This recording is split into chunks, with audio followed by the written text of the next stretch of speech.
Salut à tous, c'est Godwellink. On se retrouve aujourd'hui dans une petite vidéo parce que je suis rentré de la convention Le Mondial du Tatouage de Paris et quand je suis arrivé chez moi, j'ai allumé ma télé et je suis tombé sur ce magnifique reportage. Nabila, rendue célèbre grâce à une émission de télé-réalité. D'entrée de jeu déjà, pourquoi quand tu parles de tatouage, tu invites Nabila?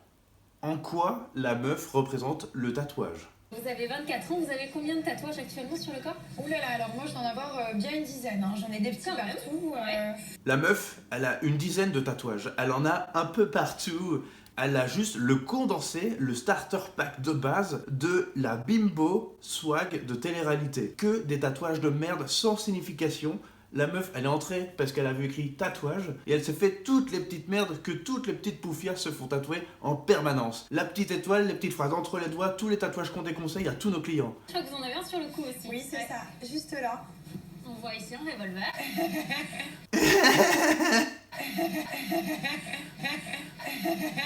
Ah là là, quand on regrette, bah forcément on se sent piégé. On a beau essayer de les enlever avec de l'eau, du savon, ça part pas. Eh oui Nabila, même avec du savon, ça ne part pas le tatouage. Si seulement tu avais réfléchi, si seulement tu avais un cerveau dans cette tête, si seulement tu avais un sens critique, peut-être que tu aurais réfléchi avant de te faire tatouer et peut-être que tu aurais compris ce que veut dire un tatouage, ça reste à vie. Mais non, non, ça tu ne comprends pas, tu n'as pas compris. Elle veut se faire enlever un signe chinois au niveau du décolleté. C'est plus le même qu'avant. Hein. Bah franchement, je suis choquée parce que c'est vrai que je me rappelais plus du tout comment était mon tatouage au début. Et en regardant cette photo qui doit dater de, je sais pas, docteur, il y a peut-être 6 mois. Oui, en tout cas 6 mois, oui. Bah forcément, je me rappelais pas que cette horreur était sur ma poitrine, quoi. Comme je vous le disais, elle a un gros problème avec son cerveau. Parce que la meuf ne se souvient même pas de ce qu'elle avait tatoué sur elle. La meuf, elle a un tatouage pendant des années, pendant 10 ans, et au bout d'un mois de séance de laser, la meuf, elle s'en souvient plus. À moins que le gars lui ait fait une séance de laser dans le cerveau, je vois pas trop comment tu peux oublier ton putain de tatouage. Je sors un petit peu du sujet, mais juste entre nous. Moi, je serais à la place du médecin. J'aurais hyper peur de lui foutre du laser sur ce nichon en plastique. T'imagines, ça explose. Tu fais quoi? Quel âge vous aviez quand vous avez fait ce tatouage? Je vais avoir 16 ans. Et maintenant, je regrette. La meuf, elle s'est fait tatouer quand elle avait 16 ans. La fille, c'est une ambassadrice.